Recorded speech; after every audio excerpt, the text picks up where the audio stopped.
오늘 우리에게 주신 말씀은 마가복음 1장 15절과 베드로전서 2장 21절 말씀입니다. 마가복음 1장 15절, 베드로전서 2장 21절 말씀을 이렇게 보도록 하겠습니다. 마가복음 1장 15절 시작.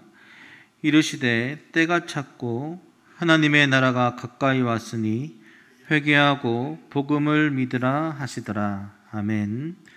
베드로전서 2장 21절, 이건 개역 개정을 한번 읽고요. 그 뒤에는 여러분 화면을 보시면서 새 번역을 함께 읽도록 하겠습니다. 한 번 더 읽도록 하겠습니다. 21절 읽겠습니다. 시작. 이를 위하여 너희가 부르심을 받았으니 그리스도도 너희를 위하여 고난을 받으사 너희에게 본을 끼쳐 그 좌치를 따라오게 하려 하셨느니라. 새 번역을 한 번 더 읽겠습니다. 시작. 바로 이것을 위하여 여러분은 부르심을 받았습니다. 그리스도께서는 여러분을 위하여 고난을 당하심으로써 여러분이 자기의 발자취를 따르게 하시려고 여러분에게 본을 남겨 놓으셨습니다. 아멘. 마가복음을 통해서 본 하나님 나라 8번째, 하나님 나라와 고난이라는 제목으로 목사님 말씀 증거해 주시겠습니다.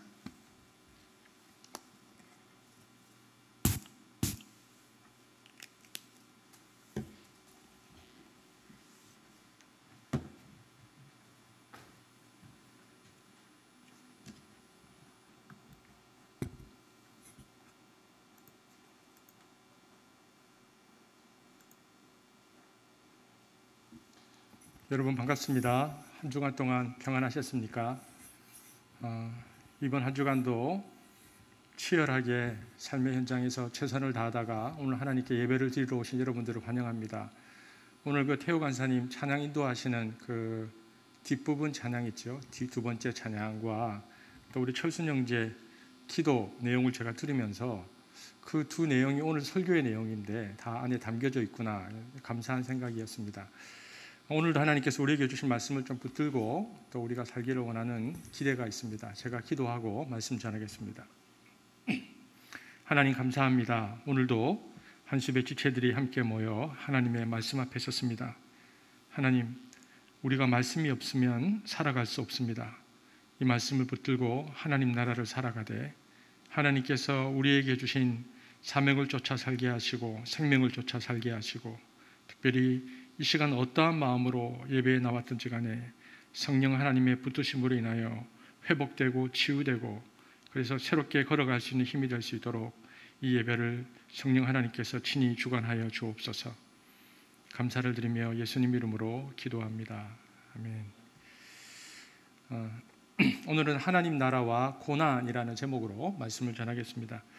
제가 우리 교회 한 형제하고 좀 통화를 좀 했는데 요즘 성경을, 드라마 성경을 듣고 있다고 하더라고요. 여러분 드라마 성경 아십니까? 성우들이나 또 뭐 우리가 익숙한 분들이 성경을 이렇게 드라마처럼 이렇게 읽는, 그래서 같은 본문인데 드라마 성경을 들으면 좀 다르게 읽혀진다고 그렇게 얘기를 해주었습니다.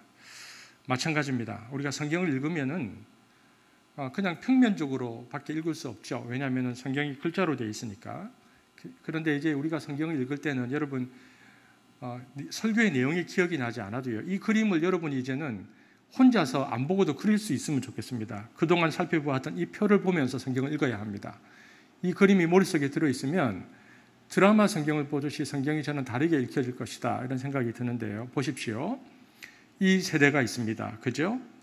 This age라고 되어 있는데 우리가 살고 있는 이 세대는 어떤 세상이냐면 깨어진 세상이고 상한 세상이고, 그래서 이 세상이 깨어졌고 상했기 때문에 이 세상을 하나님께서 회복하기 위해서 심판주로 예수 그리스도께서 이 땅에 오셨습니다. 초림이죠.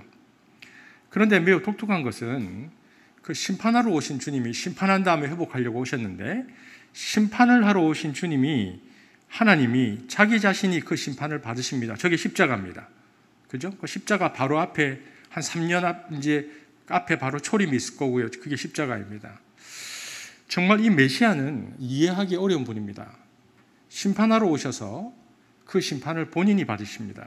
여러분, 이런 사상은 세상에 없습니다. 어느 문화, 어느 종교에도 없습니다. 세상을 구원하기 위해 먼저 세상을 심판해야 하는데 심판하러 온 메시아가 자신이 대신 심판을 받는다. 여러분, 이분이 바로 우리 주님이십니다. 그래서 우리가 그토록 십자가를 사랑하는 것이죠. 보십시오. 저 그림을. 주님께서 십자가에서 죽으심으로 저 위에가 어떻게 되어 있습니까? Age to come.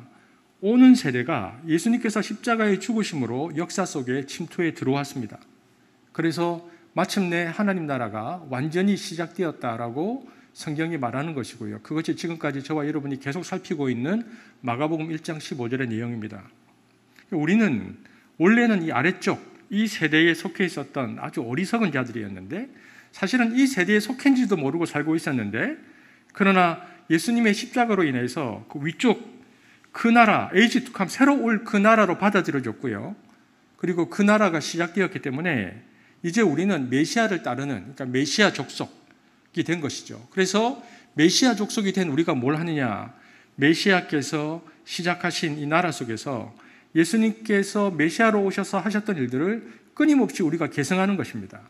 언제까지냐? 저기 뒤에 나오죠. 재림. 우리 주님께서 다시 오실 때까지 우리는 예수님께서 이 땅에 오셔서 하셨던 그 일들을 메시아 족속으로서 계속 계승하며 사는 사람들이죠. 그래서 이 그림을 뭐라고 부르냐 하면 이게 종말론적 이중구조다 이렇게 얘기합니다. 그런데 우리에게 현실적인 문제가 있습니다. 현실적인 문제는 뭐냐면 우리는 이미 온 이 하나님 나라로 받아들여졌지만 우리가 살고 있는, 우리가 두 발을 디디고 살고 있는 것은 This age, 이곳이라는 것입니다. 그러면 우리는 이런 질문을 해보게 되어집니다. 도대체 우리가 사는 세상은 왜 이렇게 허무와 한숨이 가득한 것일까? 인류는 끊임없이 좀 더 나은 세상을 만들려고 분투했고 우리 자신도 좀 더 나은 삶을 살기 위해서 이토록 애쓰는데 왜 그런 세상과 삶이 우리에게 주어지지 않는 것인가? 우리는 이 This age에 살면서 이 질문들을 하게 되어집니다. 여러분, 어느 시대든 그 시대를 살았던 사람들은 그들이 원했던 삶을 찾지 못했습니다. 왜 그럴까? 여러분, 세상사가 다 그렇지만은 현상에 집중하고 본질을 놓치면 모든 일이 헛수고가 되죠. 그래서 의사는 증상이 아니고 원인에 집중해서 질병의 뿌리를 제거하려고 합니다. 제가 우리 정원 형제하고 얘기를 해보면은 우리는 우리가 여기가 불편합니다. 이런 부분이 그렇습니다라고 말하지만 의사는 그 현상을 보는 게 아니고 그것은 본인들이 느끼는 자각이고 뭐가 원인인가에 이렇게 집중한다고 얘기해 주었습니다. 마찬가지입니다. 개인 차원이나 인류 전체 차원에서 우리 모두가 안고 있는 질문이 있습니다. 우리는 모두 행복한 삶을 추구하는데 왜 행복을 누리지 못하는가? 여러분, 여기에 대한 답을 찾으려면 마찬가지로 현상보다 본질에 집중해야 합니다. 여러분, 그러면 개인과 인류의 가장 근본적인 문제는 무엇일까요? 우리가 모두 이토록 열심히 노력하는데도 우리가 사는 세상은 왜 여전히 끼어진 세상일까요? 인류는 인간이 직면한 문제를 해결하기 위해서 모든 지혜와 노력을 지금까지 기울였지만 왜 해결하기 어려운 문제들이 역사의 진보만큼 계속 나오는가의 문제입니다. 이 오래된 질문에는 여러 분석과 진단과 해석이 따를 수 있지만 가장 단순한 데서 답을 찾을 수 있습니다. 그것은 바로 인간의 본성이 자기 중심적이기 때문입니다. 이것은 매우 중요한 것입니다. 인간은 하나님의 왕권을 부여받아서 하나님을 대신해서 세상을 다스리도록 지음을 받았습니다. 그런데 인간은 하나님을 하나님으로 여기지 않고 스스로가 주인이 되어서 살아가기로 자유의지를 가지고 결정합니다. 그래서 인간은 인생의 모든 문제를 이제는 자신의 지식과 의지를 통해서 결정하고 자신이 원하는 방식대로 살아가려고 했습니다. 그러니까 인간이 이토록 자기 중심적인 경향을 보이는 이유는요, 그 중심에 하나님이 계셔야 되는데 그 하나님을 제거해버렸기 때문입니다. 예레미야 선지자는 이것을 아주 명확하게 그림처럼 그릴 수 있도록 우리에게 표현했습니다. 한번 볼까요? 예레미야서 2장 13절, 예레미야가 인간의 문제를 이렇게 그림 언어처럼 표현했는데요. 함께 보겠습니다. 시작. 내 백성이 두 가지 악을 행하였나니 나를 버린 것과 스스로 웅덩이를 판 것인데 그것은 그 물을 가두지 못할 터진 웅덩이들이니라. 보십시오. 예레미야 선지자가 인간이 저지른 두 가지 잘못이 있다고 말합니다. 그중 한 가지가 뭐냐면은 내 백성이 두 가지 악을 행하였는데 하나는 그들이 생수의 근원 대신 하나님을 버린 거다. 이게 인간이 잘못한 첫 번째다. 왜냐하면 인간은 하나님에 의해서 창조되었고 하나님에 의해서 생명이 유지되는 존재인데 인간을 살리는 그 하나님을 인간이 버린 것입니다. 여러분, 이 물이 귀한 팔레스타인 지역에서 생수의 근원을 버렸다는 것은 뭐냐? 죽음을 자초하는 것입니다. 그러니까 인간은 그런 의미에서 죽어가고 있습니다. 여러분, 화병에 꽃이 꽂혀 있는 화초가 아무리 아름다워도 뿌리가 끊겼으므로 그 꽃은 잠깐만 살아있을 뿐 얼마 지나지 않아서 시들기 시작합니다. 죽어가는 거죠. 인간은 스스로 존재하지도 않았고요. 하나님에게 생수의 근원을 두고 살아가게끔 창조된 존재입니다. 이런 인간이 하나님을 제거해버리고 자기 스스로 주인이 돼서 살아간다는 것은 사실은 죽어가고 있는 것이죠. 그래서 예레미야 선지자는 인간은 생명의 근원이신 하나님을 버렸다. 인간은 죽어가고 있다라고 말하고 있고요. 인간의 두 번째 잘못은 뭐냐? 그렇지만 물 없이 살 수 없잖아요. 그러니까 물 없이 살 수 없는 자신을 위해서 인간이 하나님을 대신할 다른 웅덩이를 팠다는 것입니다. 그런데 불행하게도 이 웅덩이가 물이 새는 웅덩이라고 말하고 있습니다. 예레미야서 2장 13절 다시 한번 읽어보겠습니다. 시작. 스스로 웅덩이를 판 것인데 그것은 그 물을 가두지 못할 터진 웅덩이들이니라. 인간은 무엇이든지 자기 마음을 위로하고 자기 마음을 잡아줄 어떤 존재, 하나님 외에 다른 유사신이 필요했습니다. 그걸 예레미야가 웅덩이라고 표현했는데요. 그래서 어떤 사람은 그게 돈으로 가능하다고 생각해서 돈을 인생의 중심에 딱 놓습니다. 어떤 사람은 사람이 있으면 내가 만족하고 살 수 있다고 생각해서 배우자나 자녀를 자기 인생의 중심에 딱 갖다 놓습니다. 어떤 사람은 명예입니다. 어떤 사람은 성공이고요. 어떤 사람은 권력입니다. 어떤 사람은 쾌락 같은 것을 가지면 행복해질 수 있다고 생각해서 인간은 깨진 웅덩이를 파고 또 팝니다. 왜냐하면 그런 것을 통해서라도 자신의 존재의 의미와 살 힘을 찾고 싶은 것이죠. 그러나 예레미야 선지자가 뭐라고 말하고 있습니까? 깨진 웅덩이는 사람에게 절대로 생명을 가져다 주지 못한다. 오히려 인간은 자신을 진정으로 사랑하시는 그 하나님을 제거해버렸기 때문에 인생의 길을 잃어버린 것이죠. 그래서 인생의 길을 잃어버린 인간은 이제는 중심이 없어졌기 때문에 오직 자기를 위해서만 살아가는 것입니다. 여러분, 이 인간의 중심성을 가장 잘 보여주는 것이 있습니다. 제가 이제 결혼식에 참석하거나 제가 주례를 하다 보면은 이런 생각이 듭니다. 이게 이제 단상에 이렇게 서면 신랑 신부가 이렇게 걸어오잖아요. 혹은 이제 참석하면 신랑 신부가 걸어가잖아요. 딱 보면 인간의 딜레마가 바로 저기에 있다. 저는 그런 생각이 듭니다. 사람들은 이렇게 말하는 거죠. 결혼식장에서 제가 이 한 사람을 죽도록 사랑하겠어요라고 동네방네 청첩장을 돌리고 결혼식을 올립니다. 그죠? 인생에 단 한 번뿐이라고 생각해서 결혼 사진을 정성스럽게 찍어서 거실에 걸어놓죠. 왜냐하면 이처럼 멋지고 아름다운 모습을 재현하기 어렵기 때문에 또 그 행복이 영원히 지속되기를 소망하는 마음에 그렇게 딱 하는 겁니다. 그런데 참 아이러니하게도 동네방네 사랑하겠다고 다짐했어도 그 한 사람을 사랑하기가 절대 쉽지 않다는 것입니다. 여러분 지금 설교를 듣고 있는데 한번 보십시오. 옆에 지금 배우자들. 결혼 후에 많은 부부가 그래서 서로에 대한 처념한 상태로 살아갑니다. 이런 생각이 들죠. 아이고, 차라리 혼자 사는 게 낫지. 같이 살면서 외로운 건 더 힘들다. 이런 생각이 듭니다. 여러분, 그래서 성격 차이로 갈라서서 원수처럼 싸우기도 합니다. 아이들 때문에 할 수 없이 살다가 나이 들어서 황혼 이혼하는 사람들도 늘어갑니다. 이런 부모를 보고 자란 아이들은요, 결혼을 미루거나 아예 혼자 살겠다고 결심하기도 합니다. 여러분, 무엇이 그토록 아름다웠던 사랑의 기대를 무참하게 무너뜨립니까? 아니, 전 인류를 사랑하겠다고 결단한 것도 아니고, 한국 사람 모두를 사랑하겠다고 결단한 것도 아니고, 동네 사람들을 다 사랑하겠다는 것도 아니고, 그저 딱 한 명, 그것도 내가 좋아서 선택한 그 사람을 사랑하는 일인데, 그 일이 쉽지가 않다는 것입니다. 여러분, 이것이 인간의 문제입니다. 그래서 주례단상에서 이렇게 결혼식장으로 걸어 들어오는, 그러니까 일생 중에서 가장 잘생기고 가장 예쁜 신랑 신부를 바라보면서 인류의 근본 문제가 바로 저기에 있다라고 눈에 들어옵니다. 평생 생명을 다해서 사랑하겠다는 부부도 사소한 일에서부터 차이를 보이면서 서로를 인정 못하는 이유는 인간이 철저하게 자기 중심적이기 때문에 그렇습니다. 여러분, 그것이 어떻게 부부만 그렇겠습니까?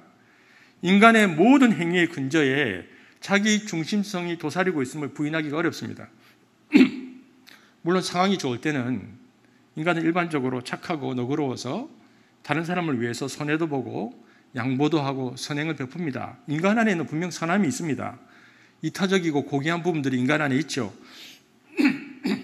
그러나 내 이익이나 혹은 내 명예가 걸리기 시작할 때에, 더 나아가서 내가 피해를 본다고 생각하면요, 인간은 결코 계속 착하지만은 않습니다.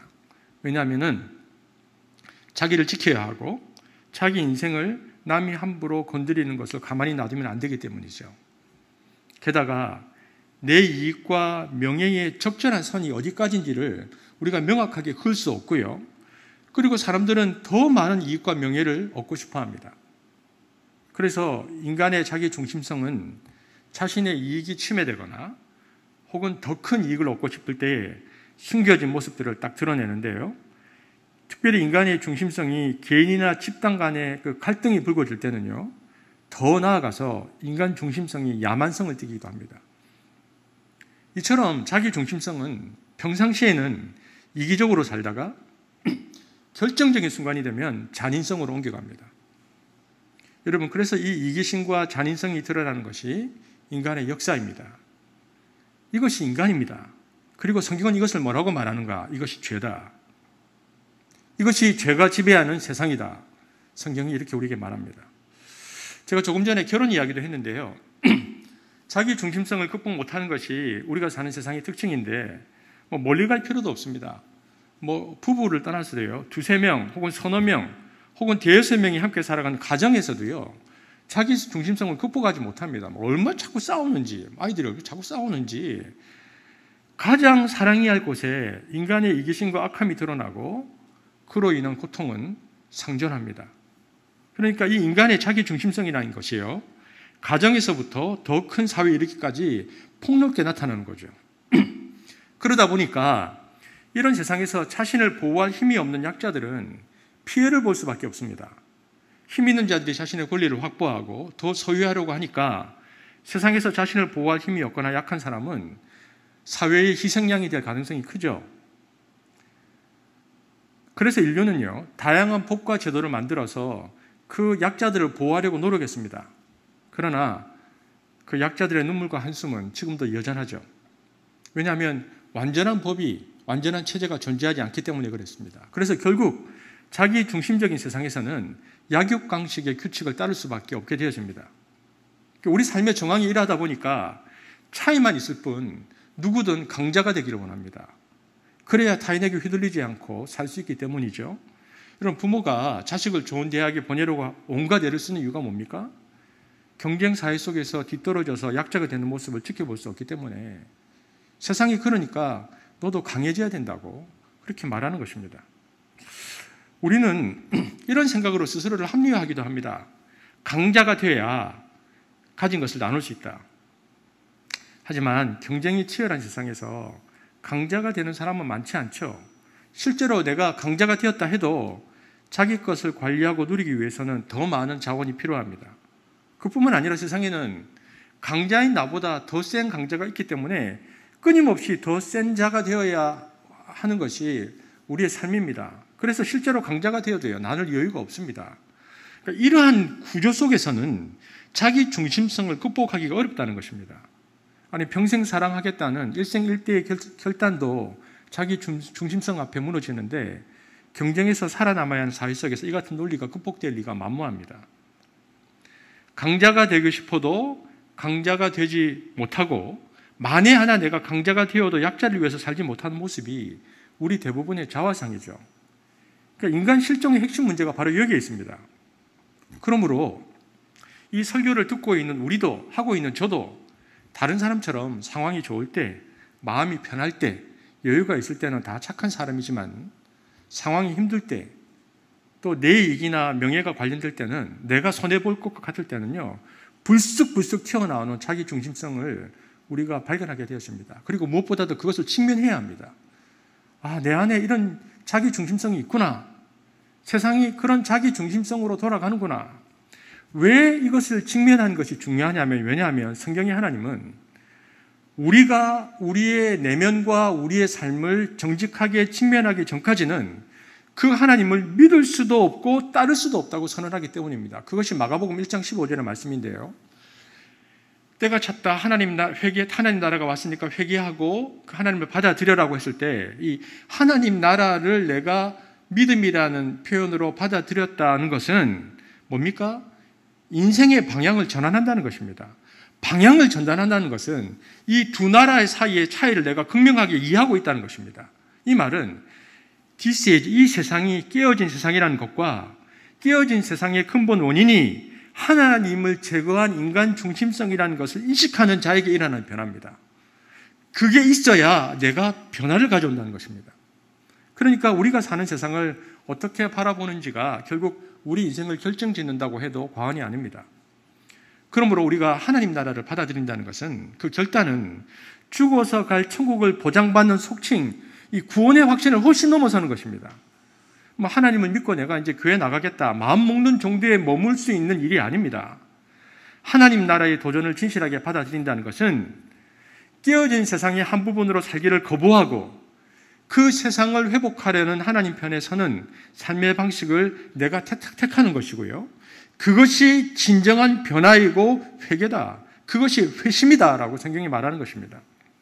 결국 기독교의 본질적 메시지는 깨어진 세상 속에서 어떻게 내가 살 것인가와 잇닿아 있습니다.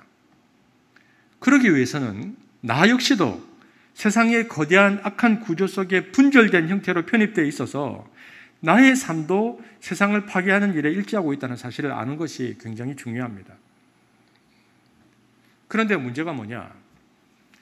그러나 문제는 자기 중심성으로 인해서 약육강식의 세상 속에 우리가 존재한다는 이 사실을 동의하지도 않고 관심도 없는 사람들이 훨씬 더 많다는 데 있습니다.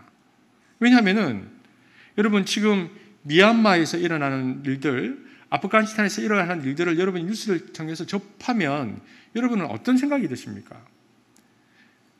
우리가 지구를 한 촌으로 봤을 때, 한 마을로 봤을 때 내 이웃, 내 동료가 죽어가도 내 책임은 아니지 뭐. 혹은 나는 운이 좋아서 행복하게 잘 살고 있으니까 다행이다. 그리고 나는 경제적으로 좀 어렵긴 하지만 그래도 오늘 하루 먹고 살 수 있으니까 아이고 나까지 신경 쓰지 않다. 이렇게 편하게 생각해버리는, 그러니까 즉 자기 중심성의 원리가 세상에서 작동하기 때문에 그냥 이 세상이 자기 중심성으로 돌아간다는 것에 대해서 많은 생각을 하지 않습니다. 자기가 그 관점으로 생각하기 때문이죠.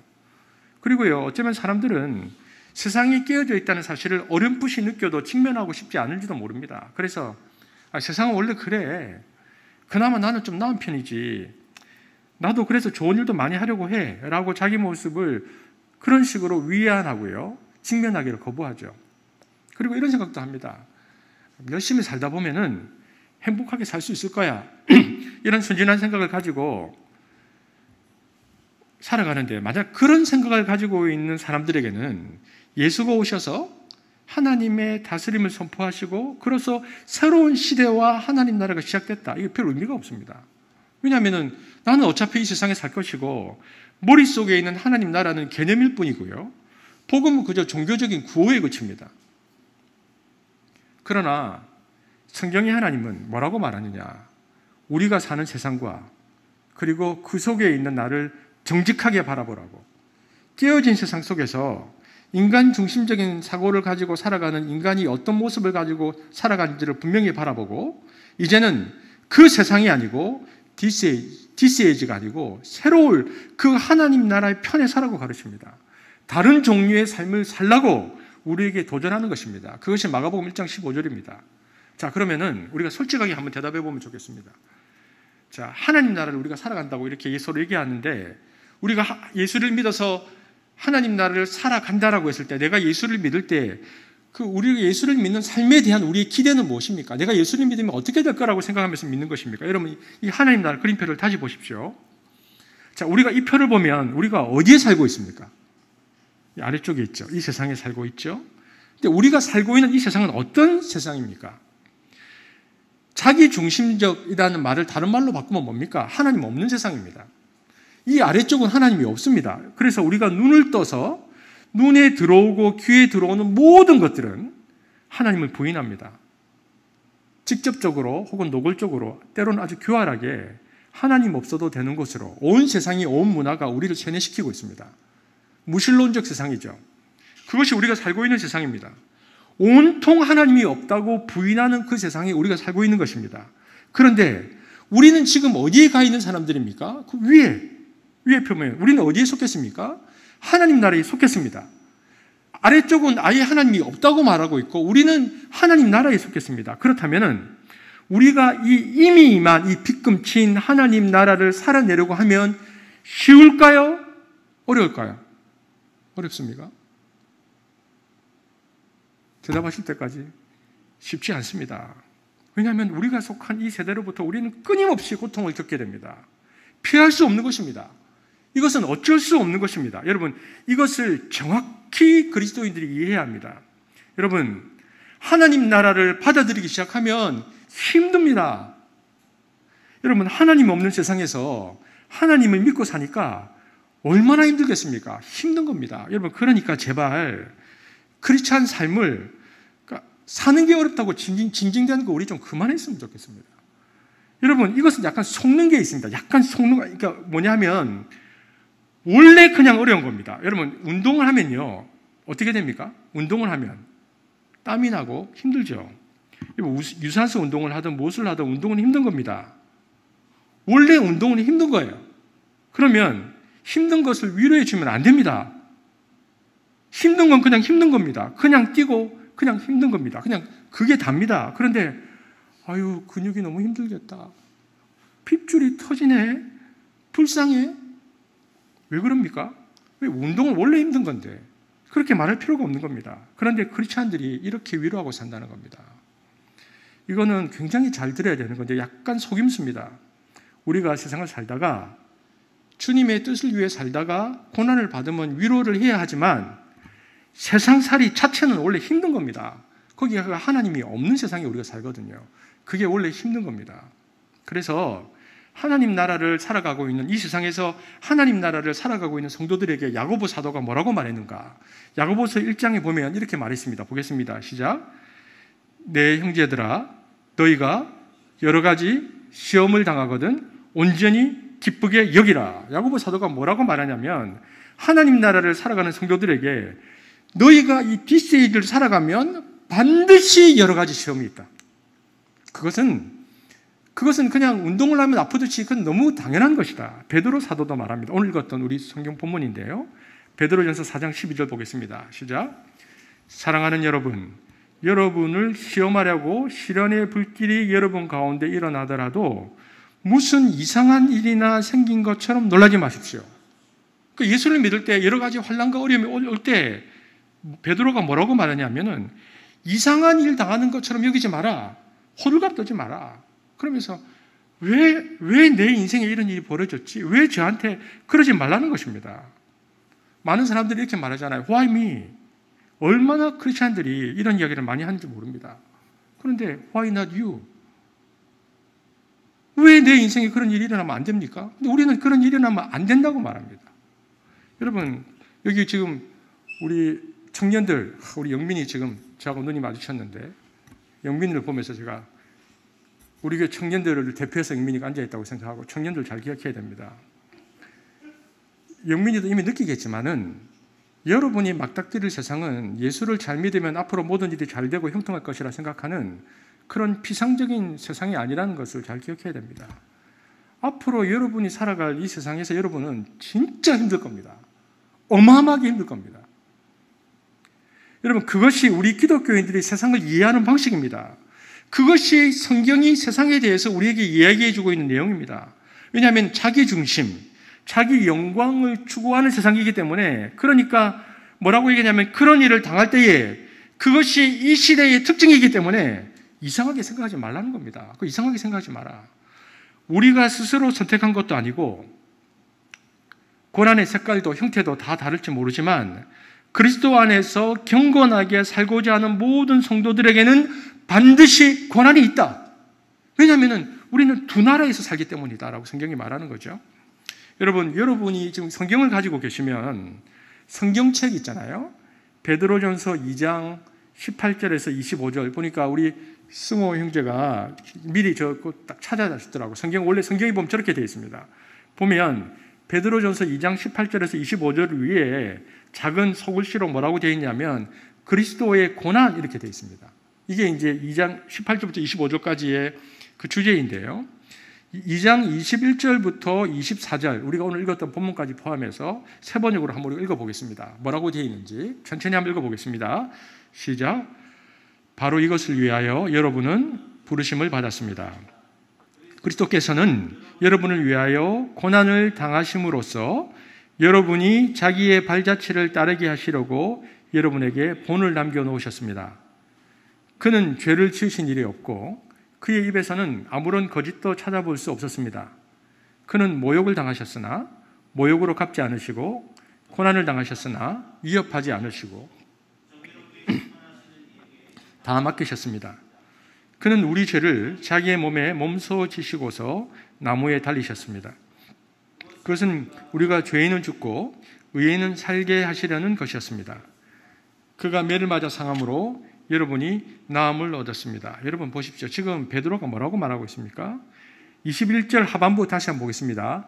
그리스도께서 여러분을 위하여 뭐를 했다? 고난을 당했다. 무슨 이야기입니까? 그리스도께서 고난을 당하셨다.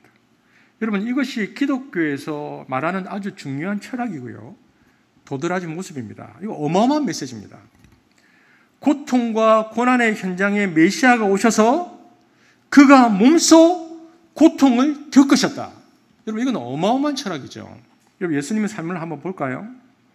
예수님은 태어나실 때부터 돌아가실 때까지 고통이 가득 차 있었습니다.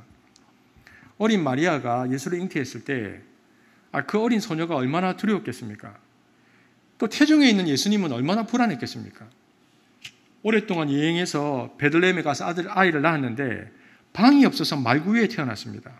그런 다음에 쫓기듯 이집트로 장거리 이동을 해야 했습니다. 그 어린 꼬마가. 그리고 자라나면서 조금 뒤 동생들이 줄줄이 태어나는데 요셉이 죽습니다.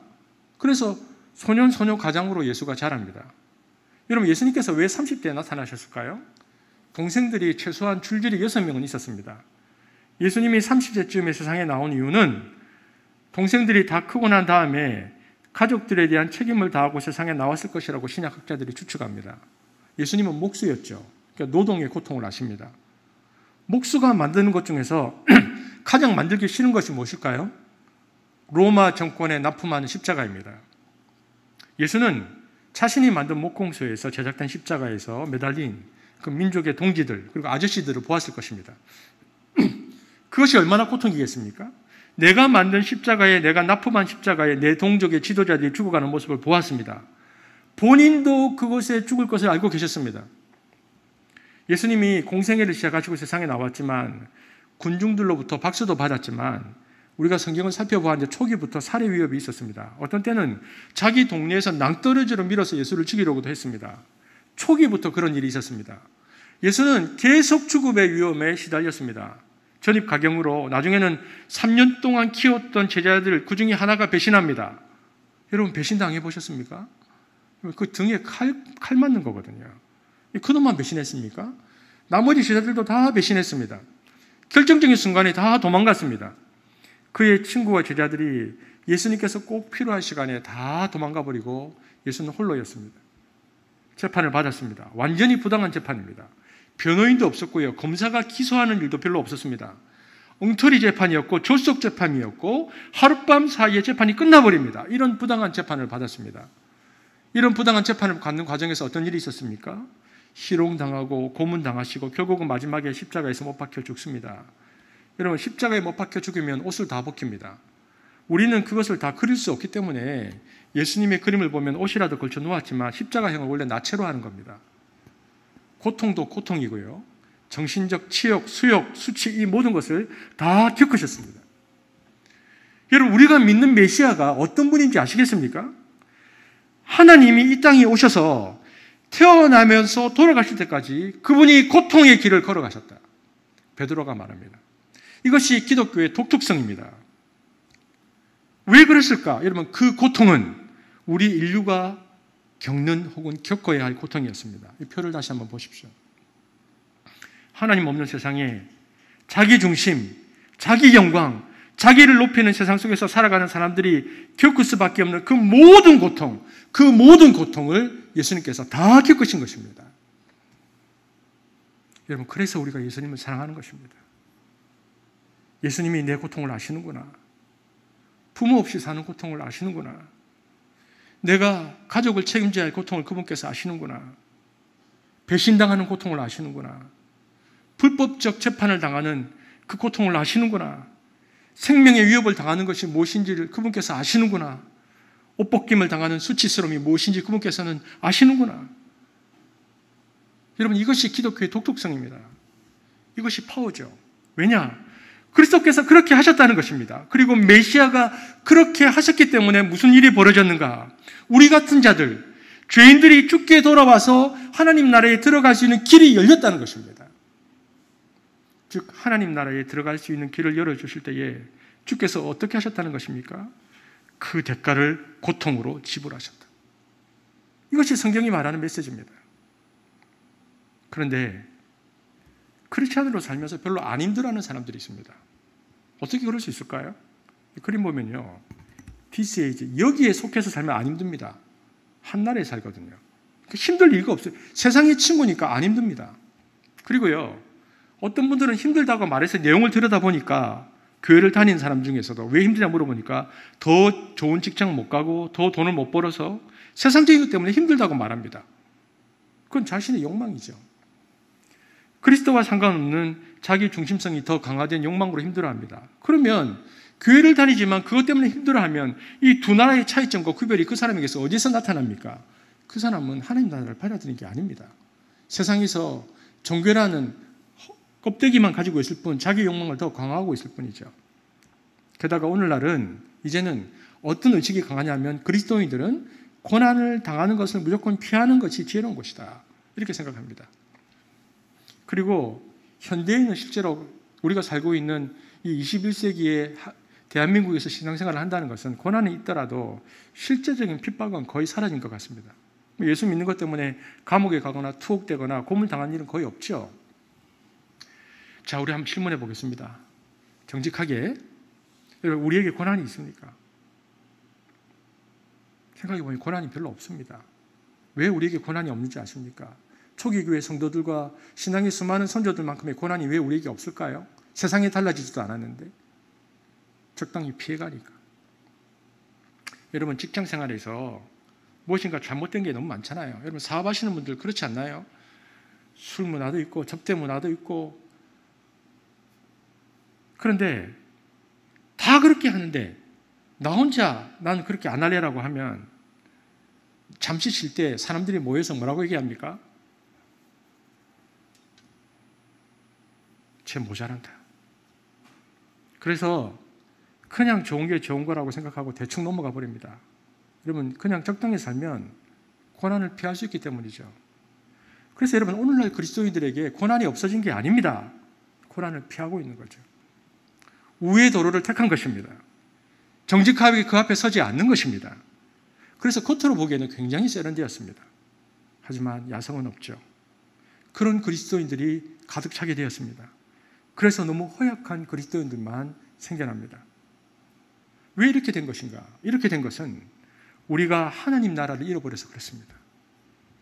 이 그림표 볼까요? 구원이 확신이 있으면 죽으면 천당 간다. 이게 한국 그리스도인들의 의식이잖아요. 나는 구원의 확신만 있으면 그냥 이 세상에 쭉 살다가, 왜냐면 이 하나님 나라는 이 세상에 없는 겁니다. 쭉 가다가 죽으면 천국 간다. 그러니까 무슨 말을 하냐면 저 빗금친 안에서 캐슐마카에 들어있는 메카에서 세상이 다 그런데 어떡하겠어? 로마에서는 로마 법을 따라야지. 이런 소리를 하는 그리스도인들이 양산되고 있다는 것입니다. 그러니까 우리에게 고난이 없죠.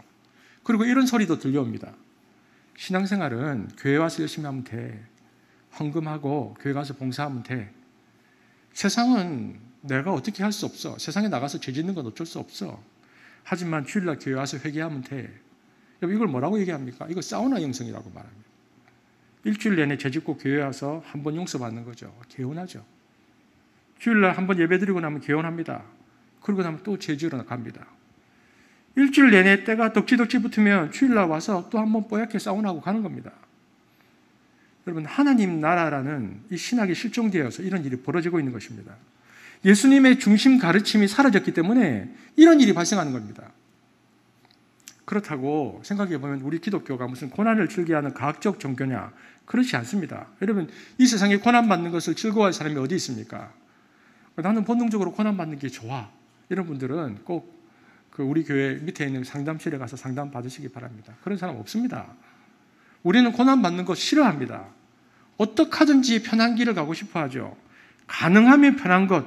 여러분, 그걸 추구하는 게 나쁜 건 아닙니다. 하나님이 인간을 그렇게 만드셨습니다. 그래서 문화가 발전하는 겁니다. 어떻게 하면 좀 더 편하게 살 수 있을까? 편리한 걸, 편한 것을 찾는 건 나쁜 게 아닌 겁니다. 그렇다면은 본질적으로 실은 그런 고난을 우리가 이 두 나라 사이에 살아가면서 그럼에도 불구하고 그 고난을 회피하지 않고 살아갈 수 있는 이유가 무엇입니까? 베드로전서 2장 21절이 뭐라고 말합니까? 한번 보겠습니다. 시작. 그리스도께서는 여러분을 위하여 고난을 당하심으로써 여러분이 자기의 발자취를 따르게 하시려고 여러분에게 본을 남겨놓으셨습니다. 조금 전 제가 예수님의 일생 이야기 전체를 이야기했는데요. 베드로는 우리들의 삶은 예수님의 인생 전체를 통하여 예수님께서 고난의 길을 쭉 걸어가셨는데 우리의 삶은 뭐냐? 우리도 그 발자취를 따라가는 것이다. 왜? 우리가 메시아 족속이니까. 메시아가 하셨던 일들을 쭉 따라가는 것이고 재림때까지 우리가 쭉 따라가는 것이다. 그러니까 우리는 메시아를 쫓아가는 그 발자취를 쫓아가는 삶이라고 말하는 것입니다. 그러니까 우리가 이 세상을 살면서 의를 위하여 하나님의 뜻을 위하여 악한 세상 속에서 악한 구조 속에서 신음하면서 고난을 겪는 것은 무엇인가? 성경은 그것이 고난이 아니고 그의 발자취를 따르는 것이다. 그것은 예수가 걸어갔던 그 발자취를 따르는 것이라고 우리에게 말합니다. 그래서 야고보 사도의 말씀처럼 고난 속에서도 우리가 기뻐할 수 있는 이유는 여러 가지 시험을 당해도 온전히 기뻐할 수 있는 이유는 우리가 고난을 즐기는 과학적 종교가 아니라 사도 베드로 얘기처럼 내가 지금 그 고난 속에서 뭘 하고 있는가? 나는 지금 그리스도의 그 발자취를 따르고 있기 때문에 나는 예수께서 걸어가셨던 그 길을 내가 걷고 있기 때문에 비록 고난이 힘들지만 나는 그 길을 걸을 수 있고 기뻐한다라고 말하는 것입니다. 여러분 그 고난의 경험, 여러분 그 고난의 기억이 있습니까? 내 삶에 부당하게 받은 고난, 선을 행함으로 내가 받은 고난이 나에게 있습니까? 우리가 특별히 잘못한 일이 없는데도 억울하게 당한 고난이 있습니까? 가만히 생각해 보면 우리가 예수 믿은 것 때문에 예수님 쫓아가려다가 죽을 뻔한 일이 한두 번이 아닙니다. 생각해 보면 너무너무 힘듭니다. 왜냐하면 나도 세상 사람처럼 똑같이 살고 싶잖아요. 나 역시 내 중심성으로 충만한데 그럼에도 불구하고 하나님 나라의 이 전체 구도를 이해했기 때문에 성령의 물질기를 따라 살려고 하니까 마치 연어가 거슬러 올라가는 것처럼 그렇게 따라 살려고 하니까 힘들어서 죽을 뻔하는 겁니다. 여러분, 그런데 거기에 무슨 기쁨이 있습니까? 그런데 그 안에서 우리에게 명확하게 들려오는 소리는 그러나 내가 그를 따르고 있다. 내가 메시아를 따르고 있다. 현재 내가 신앙을 지켜내기 위한 혹은 밀고 당기고 해서 더 이상 물러날 것이 없다는 나의 결단의 지점과 선을 지키기 위해서 어려움을 겪고 있다면 그것은 나의 부족으로 인해서 책망받는 것도 아니고 하나님께서 날 그렇게 몰아가는 것도 아닙니다. 나는 지금 그리스도를 따르고 있는 것입니다. 그의 발자취를 따르고 있는 것입니다. 그래서 우리는 기꺼이 그 고난을 감내하면서 기뻐하면서 걸어가는 것입니다. 여러분, 우리가 세상 속에서 이러한 삶을 자처하는 이유가 무엇입니까? 누가 시켜서 그렇습니까? 아닙니다. 그러니까 우리가 이 하나님 나라를 보았기 때문에, 그래서 시간을 쪼개가면서 메시아 족속으로 이 일들을 감당하는 것입니다. 나는 저것을 보았기 때문에. 하나님 나라가 시작되었다는 것을 아니까 그렇게 사는 것이죠. 인생 끝나고 나서 쟤밖에 남지 않은 인생 살고 싶지 않으니까, 그렇게 결정했으니까 그런 것이지, 우리가 스스로 고난을 자처하는 것이 아닙니다. 그래서 우리는 고난을 기뻐합니다. 그리고 완벽하게 회복될 하나님 나라를 기다리면서 그 길을 계속 걸어가는 것입니다. 그러니까 우리 그리스도인들이 좀 멘탈을 바꿀 필요가 있습니다. 여러분, 직장 주중에 보면 우리 직장 가시죠? 또 집안, 내가 집에도 속해 있고 교회, 다 씨름하잖아요. 근데 힘들어. 어느 것 하나 제대로 하는 게 없는 것 같아. 난 내 인생이 왜 이렇게 내가 집에도 집중 못하고, 직장에도 집중 못하고, 사업에도 집중 못하고, 그렇다고 교회도 그렇고, 내 인생이 왜 이런지 모르겠어. 여러분, 이 생각을 바꿔야 됩니다. 왜냐하면 우리 인생이 원래 그런 겁니다. 그럴 때 마음속에 무슨 생각을 해야 되냐면, 내가 그리스도의 고난에 참여하고 있구나. 기뻐해야 되는데. 아이고, 내 팔자야. 내가 이게 너무 힘든데, 셋 중에 뭘 좀 줄여야 되는데, 뭘 줄여야 하지? 그러면은 가정을 줄일 수도 없고, 교회를 줄일 수도 없고, 이렇게 생각하면 그 야성을 잃고 허약한 그리스도인만 가득 차는 것입니다. 여러분, 주님을 따르고 메시아를 따르면서 겪게 되는 여러 가지 어려움을 당하면 성경이 뭐라고 말합니까? 이상하게 생각하지 마라. 그리고 어떻게 생각하라? 기뻐하라. 왜냐? 왜 기뻐해야 되냐? 우리가 그리스도의 발자취를 쫓아가다 보면, 그 쫓아가고 마지막에 재림이 오실 때까지 쫓아가면 그 이후에 무엇이 있습니까? 성경이 뭐라고 말합니까? 그 고난이 지나고 나면 무엇이 있다? 영광이 있다. 그 영광은 무엇입니까? 여러분, 하나님의 영광을 아십니까? 우리가 성경을 아무리 읽어도 이해를 다 못하는 몇 가지 단어가 있는데 그게 영광입니다. 영광은 아직 모릅니다. 그건 공부를 통해 알 수 있는 게 아닙니다. 근데 하나님의 영광을 정확하게 다 알 수는 없지만은 우리가 이 세상을 보면서 가끔씩 하나님의 영광을 언뜻 보기는 합니다. 그러나 우리가 살고 있는 이 세상은 그럼에도 불구하고 하나님을 떠난 세상이고, 하나님의 임재가 강력히 임하고 있지는 않죠. 여전히 죄가 가득한 세상입니다. 그래서 우리는 이 세상을 볼 때 언뜻 정말 찰나로 볼 수는 있지만 진짜 하나님의 영광을 볼 수가 없습니다. 그런데 우리가 고난 속에서 예수께서 걸어가셨던 그 발자취를 쫓아 살다가 마지막 때가 되면, 그날이 되면 어떻게 되는가? 그분의 영광이 우리를 압도한다는 것입니다. 우리는 그때 우리가 보는 곳마다 하나님의 영광을 노래하고 있을 것입니다. 피조세계와 그동안 인간이 만들었던 모든 문물과 누구보다도 하나님의 사람들이 하나님의 영광을 드러내면서 하나님을 찬양하고 있을 것입니다. 로마서 8장 17절에서 18절 우리가 한번 볼까요? 이 고백을 한번 칼빈이 마지막 숨을 거둘 때에 이 성경 구절을 되뇌이면서 숨을 거뒀다는 얘기가 있는데, 우리가 한번 이 구절을 보겠습니다. 시작. 우리가 그와 함께 영광을 받기 위하여 고난도 함께 받아야 할 것이니라. 생각하건대 현재의 고난은 장차 우리에게 나타날 영광과 비교할 수 없도다. 여러분, 그 영광이 임할 때 그것을 기뻐할 수 있는 사람들은 죄가 된 인생을 가지고 나가는 사람들이 아니라 고난의 길을 걸어가면서 금과 은과 보석으로 집을 지었던 사람들이 그 영광에 참여하는 것입니다. 그러므로 우리가 기억해야 하는 것은, 성경의 하나님은 깨어진 세상 속에서 하나님을 믿으면 특별 대우해 주겠다고 약속하신 분이 아니라는 겁니다. 하나님을 믿으면 복받고 자녀가 잘되고 더 나아가서 죽은 후에 천국까지 보장된다면서 우리를 구슬리면서 오라고 말하신 분이 아니라는 것입니다. 기독교의 주목적이 일요일 교회 가서, 요즘은 인터넷에서 예배드리고 또 세파에 찌든 마음을 닫고 위로를 받는 게 아니라는 겁니다. 몇몇 교리를 알고 주기도문과 사도신경을 외운다고 그리스도인이 되는 것이 아니라는 것입니다. 그것이 아니고, 난세 속에서, 이 난세 속에서 난세의 한 부분이 되어 살 것인가, 아니면 난세를 심판하고 회복하시는 하나님 편에 서서 살 것인가. 우리에게 이같이 지금 도전하시는 하나님 앞에서 반응하고 결단하는 것이 하나님 나라를 받아들인 크리스찬들의 삶이라는 것입니다. 그것이 마가복음 1장 14절 15절을 통해서 우리를 향한 하나님의 도전이죠. 이 도전은 뭐냐면 우리가 사는 세상과 나 자신을 정직하게 직면하라는 요청입니다. 마가복음 1장 15절 읽어볼까요? 그래서 그것을 직면하라고 말하는 것이죠. 보겠습니다. 시작.